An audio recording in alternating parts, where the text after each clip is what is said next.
everyone. Today's interview is with the Pakistan's first female architect, Yasmeen Lari. In recognition of her services to the architectural profession, she has been awarded the highest civil award, Sitara MTRs, by the government of Pakistan. Through her work, she has raised the profile of women in architecture and design, and she's also the recipient of Jane Drew Prize. She was born in 1941 in Dera Ghazi Khan, a city in Punjab province of Pakistan, and was only 7 years old when she witnessed the partition of Pakistan and India. Talking about her early life, let's hear from her about her childhood days. My father had been in the Indian Civil Service, which was known as ICS, before partition. He was one of the few Muslims who actually passed the exam for the Indian Civil Service in the 30s. And because there used to be kind of reserve seats for Muslims, but as it happened, he got in because of the merit. So that was a good thing.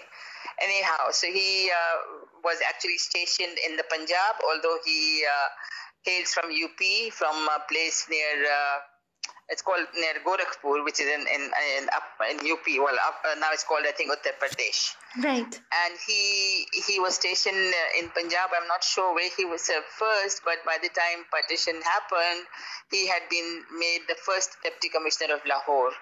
Now, in those days, it was a very powerful position because it was a large, vast area, and very few Muslims had opted, or there were very few Muslim officers at that time.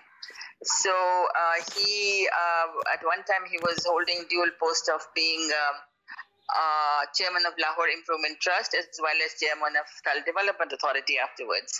So we grew up in Lahore, and my childhood was spent there. So I have really great memories of the city, of the people and everybody who was there. But our life was very secluded because we lived in the civil lines and we were not allowed to move around very much from there. And it was a very kind of elitist sort of a living, I think, now that I look back. My father was quite anglicized because he'd worked with the British, he'd been to Oxford, he'd been to Paris, and God knows all kinds of places in those days. And he was very much influenced by the West. But my mother was quite conservative. She had been homeschooled, and she held on to her own beliefs very, very strongly. So I'm the second one in my family. I had an older brother, and then I've got two siblings, two younger sisters. So there were four of us. And so we lived a very kind of special life, I would imagine, because I think even at that time, there must have been lots of poverty in the country, but, people like us very, very aloof to what was happening around us because we had no idea what was happening around us. But this is true that there was a sense of service for community. So, for instance, at that time in 1947, there were a lot of, as you know, with this partition, there were hundreds of thousands of people who had been affected, and there were trains coming in from India, from the side of India, and who had been really kind of slaughtered, basically. And then the trains that would have to go from Lahore towards India, people wanted to also do the same thing to, the people who were trying to flee Pakistan. And I remember my father saying that, he had to stand in front of a lot of mobs saying, you have to kill me first before you kill the others. So I think there was a sense of humanity there that existed. And my mother, I remember, was constantly busy, in the camps because there were just so many people who had come in, who had suffered enormously. I mean, there's so many lives had been lost. People were in really, from what I hear, in terrible state. But I think we all felt that, it was a new nation. We all had to do something about it. And so there's a huge kind of commitment and zeal about doing things, because we were all very proud of being Pakistani. And Ma'am, how old were you at that time?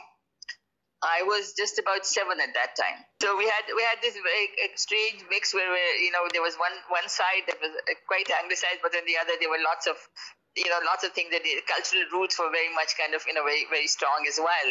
I think because of my mother. So, and she played a very important part, I think, in our lives, in the sense that my father was very busy. He was always working, because also, as I said, it was a time when everybody thought they had to give the best and, do the best they can for the nation. So he was constantly kind of on the move and doing things. But my mother was home, and she looked after, of course, everybody. And but we lived in a very kind of elitist fashion, as I said. It was really no hardship, I don't think. And so but she was very particular that we should all study. So girls were given equal importance in terms of studies. She wanted all of us to be professionals, but she was very fond of my brother. So I always had that, she always spent more time with him. But on the other hand, when I look back, I know that although she loved him, so much because he was the only son, but on the other hand, she tried to give us everything that she could in terms of encouragement and studies. And in fact, she employed music teachers to teach us. So I was taught to play the harmonium, actually, and the sitar. And one of my sisters began to sing very well, and the other one actually could dance very well. So it was amazing at that time, because it was really, we're talking of now the 40s and 50s, that was very early. Yeah, yes. But she was really quite something, and she had never been to school. Actually, she was homeschooled. But because she had been the wife of an Indian civil servant, the British time, so she had learned how to be a begum, or a begum sahab, if you like. Yes. So she learned exactly what to do. She had learned, there was a governess who had taught her. So she could speak a bit of English. She knew exactly how to get the table laid, exactly how to do dinner parties, exactly how to interact with others, how to dress well also, which I never learned somehow. I came back and she was totally mortified because I've never bothered about my dressing. So, but she was very particular, because she had to play the role. That was important. Yes. And it's amazing how adaptable she was. But at the same time, she was very religious also. So there used to be lots of milads in our home. I mean, there are all kinds of things that are happening between being a kind of sort of a little bit anglicized, but on the other hand, also being very, very kind of native, Your mother sounds like a wonderful lady. We'll love to learn more from you about how you develop your interest in architecture. Okay, well, that happened because my father, as I said, was now one of the top bureaucrats. He was chairman of Thal Development Authority, which had been a desert. And he created, I don't know how many, something like 5 or 6 cities he created there at the time that he was the chairman. And there was obviously a lot of buildings to be built. So he would always come back, and we would hear him saying that, Pakistan is a new country. It needs to develop further. We need to have really good creative people for planning, for development, for architecture, and so on and so forth. So that's how I decided that maybe, I should, to serve my nation, maybe I should become an architect. And so that's how I took it up.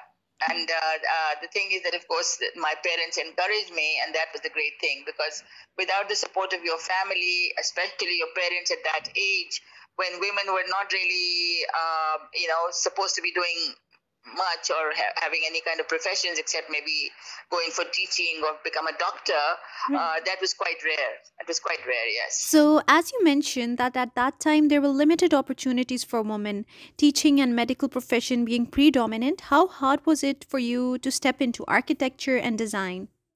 Well, that's a strange thing, a lot of people ask me this question, and everybody feels very sorry for me. They feel that maybe I've gone through terrible hardships.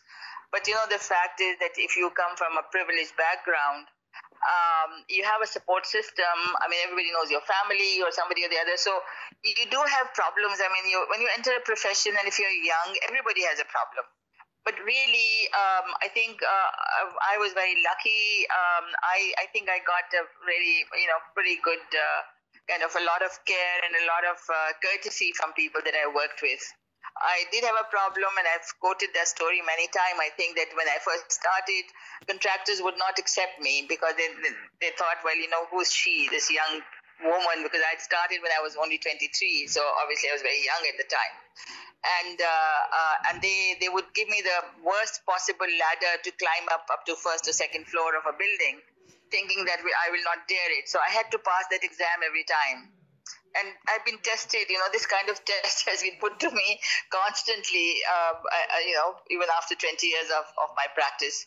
So, but these are the hurdles you have to pass. You have to show people that, you are committed to doing something and you can do it well. So that's what's important, I think. You have spent some time in London as well. You did your graduation from Oxford School of Architecture and you also got married in London. What made you return to Pakistan? I don't think we ever thought we'd stay back in England. There was never a thought because I think it was the whole partition thing and the notion and the passion for being a Pakistani, doing something for Pakistan was really the dominant factor. So we just decided we just needed to go back home rather than stay there. And I'd spent already about 7 years by the time I came back to Pakistan. You switched from architecture to humanitarian work. Can you tell us about this transition? Yeah, well, this is also quite well known actually because now there's so much people are just talking about this because I got this Jane Drew Award just recently. Yeah. So everybody's very surprised as to why, because as they say, and I think The Guardian wrote a story about me saying I was a star architect for 36 years. Now I'm atoning. Which is that, I'd done so much work with concrete and steel and everything that now I feel I should not use it at all because those are very highly damaging to the environment. Yeah. So I had good opportunity to do many things actually, basically in terms of corporate kind of, headquarters and that kind of thing. And so I was very lucky. I did quite a bit of not humanitarian work per se, but low-income housing and housing of other kind, and so on and so forth. I never had a very large office. I worked with very few people always because I always felt that I did not want to repeat myself. So it was important that I should take up one project and do it well before I got another one. And in between, we founded Heritage Foundation of Pakistan in the year 1980. That was with our own money, our family money, we put into it. And we started to document a lot of things, a lot of heritage, particularly in Sindh. So we did a lot of work in Karachi as well as in Thatta, in Makli, and many other places also actually. Right. So in between, while I was working with the money that we had put in and also with support from Khyber Insurance Company, that was my husband's, and my own Lari associates, we actually managed to do quite a bit of recording of heritage at that time. Because that's been another thing that I've been very deeply involved in, and I've been, have been wanting to try to save as much as we could. And documentation seemed a good way to start to know what is where, because only then you can do something about it, right? So, but in the year 2000, I done my last building was the bank for ABN AMRO, which is a Dutch company, a bank from Netherlands. And my husband had sold his company by that time. He'd become a writer. He started to write histories and so on, and I decided, this is it. I also have to now retire. Why should I carry on doing this work? So I retired to write books. And this was in the year 2000, okay? Right. And then as it happened, the Caravan Karachi started, which was to celebrate heritage of Karachi, because a book of mine had come out, which is it's a guidebook a heritage guidebook for Karachi. And so a lot of people came to me and said, well, we did not know there's so much in the city, so let's try to celebrate the city. At that time, things were getting pretty kind of, conflicts had started in the city, It was not, I don't know whether you guys are too young, but year 2000 was not a very good time. I mean, things had begun to really become quite bad. But anyhow, so we started to celebrate the city, and the Caravan Karachi was born, which was an entirely a kind of voluntary movement of people. So we would be sitting in front of a heritage building every Sunday actually, and we were celebrating it. And thousands of people would come because the stage would have, lots of children, school and others, and they would be talking about the city of Karachi. So that we carried on for, 2 or 3 years, I think, where we were just celebrating the city. But then in the meantime, UNESCO got hold of me, and they invited me to go and live at the Lahore Fort to carry on their project, which was to save the there's this very beautiful ceiling of the Sheesh Mahal, because that was collapsing. Yeah, so then I was in Lahore Fort. So I've had these amazing opportunities. I don't think there are many people who've gone and lived in the fort, but I had the chance to go live there. Okay, so that was quite incredible. Yes. So we did quite a lot of really good work there, I think, and it was a good time. And UNESCO was headed by a very fine woman called Ingeborg Brynäs, who became a very close friend of mine. She was a great person for women. She in fact became the head of a women's organization in Geneva afterwards. And I learned a lot from her about how do you motivate women, how do you work with women, Yes. And that was amazing that I was able to. But I learned a lot of many other things also while I was at the fort. I learned how to use lime, for instance, chuna jo hota hai, which I had never used as an architect because we only use cement. So these are all experiences. Caravan taught me how to sit on the street with everybody and not feel otherwise, as architects, we are very full of ourselves, feel that we have tremendous egos, right? And with my background that I had, I really thought, I'm really something. So I think sitting on the street helped me a lot to become normalized, if you see what I mean. Yeah. So, so that was a good experience for me, because then I sat with all kinds of people who were, they were women with babies in their arms, they were, men with long beards, and some people who are totally non-literate, who had no education. They would all be on the street with us to celebrate, one heritage building or the other. So that was a very good experience for me. I learned a lot through that. I learned to become humble, if you like, some humility. Yes. Because otherwise, one normally does not have much humility, and the way we are all brought up somehow, Right. But anyhow. Right. So then, I was there in the fort in 2005 when the earthquake happened. Yes. Okay. And so, like everybody else in the country, I also went there immediately to see what I could do. Now, I did not know what could be done as an architect, because I'd never done humanitarian work before in my life. I had no idea what it means. But I went because I just thought I had to be there to help out in some way. And then I found that, yes, I could do something, because there, I don't know whether you remember at all, but there was something like 80,000 lives that were lost in that, that one earthquake. And 400,000 families had got displaced, right? Yes, madam. So when you went there, it was, again, it was an amazing experience, because you can't even imagine how, the desolation that was there, and the agony that people were going through, who had lost so many, So it was, it's really a humbling experience. It's really, it really teaches you a lot of lessons as to what life is about. And so anyway, so I got there and I worked out, but I had no money, I had no office. There were hardly a couple of people in my office. I'd moved to Lahore. I'd closed up my office. There was only a little bit work of that we were doing for heritage, and so I did not know what to do. But my husband said, okay, fine, if you want to go. Then he said, we had only. We sort of allocated 500,000 rupees, 5 lakh रुपए ने कहा चलिए क्या फिर आप चले जाओ जा रहे हो करने को. And I thought I'll be there for maybe a couple of months and come back. But then I went there, and then it's amazing how much help I got. I got so many volunteers coming to help me. I got funding from different sources. Materials came through. It's quite amazing how things happen. You try to take a path that is hardly ever traversed before. You've never traversed it before, and then somehow doors start opening for you, and it's quite an experience. So I started to teach people how to build with the debris that was there, and we designed things that would be earthquake proof and so on and so forth.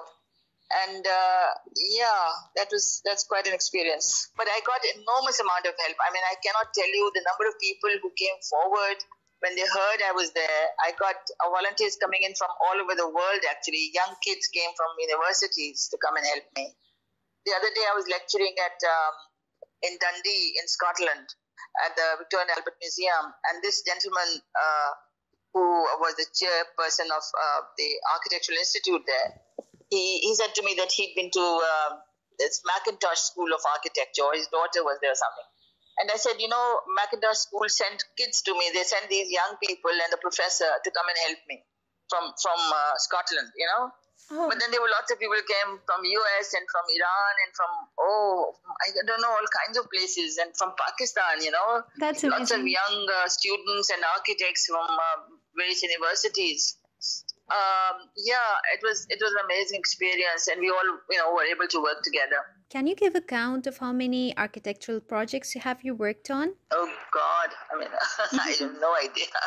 I don't know, but I've done some landmark buildings who are quite well known and so on, like Finance and Trade Center and the Pakistan State Oil Head Office. They're all very mammoth buildings. I mean, Yes. FTC was the largest building of its size at the time that it was built. When I designed in 1983, it has a 750,000 square feet of area, which is very, very large actually.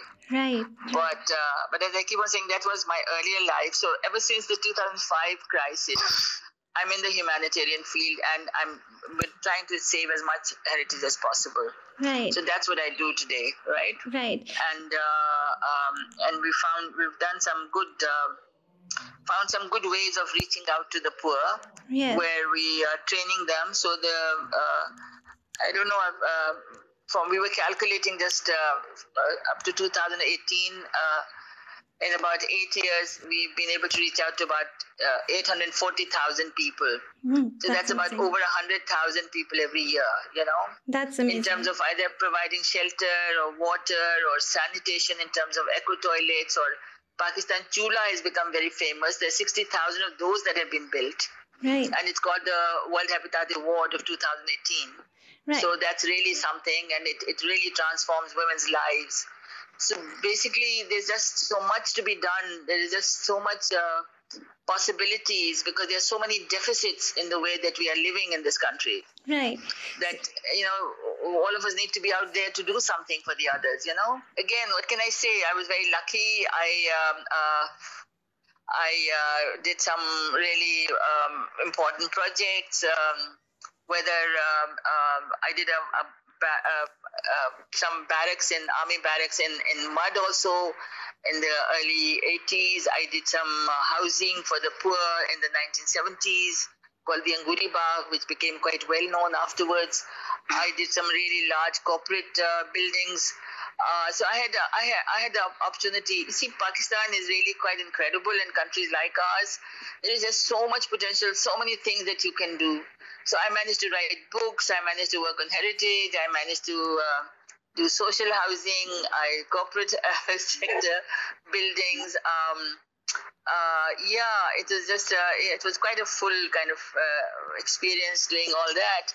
And also I managed to fight quite a lot, some battles, I have to say, for the profession, because as you probably know, or you probably don't know actually, it was in the when I came back, I found that there was no protection to the word architect. And so when I became president of Institute of Architects Pakistan, must have been in 1978 or something, I started to fight for getting legislation.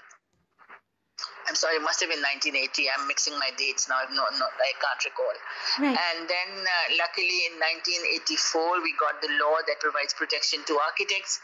But in the battle, I had to go through some really painful experiences, because there were lots of engineers who'd been practicing, so they got very angry. I think a lot of people got very angry with me, and so there was a lot of things said about me in the papers. They brought out some advertisements saying, don't listen to her, and that kind of thing.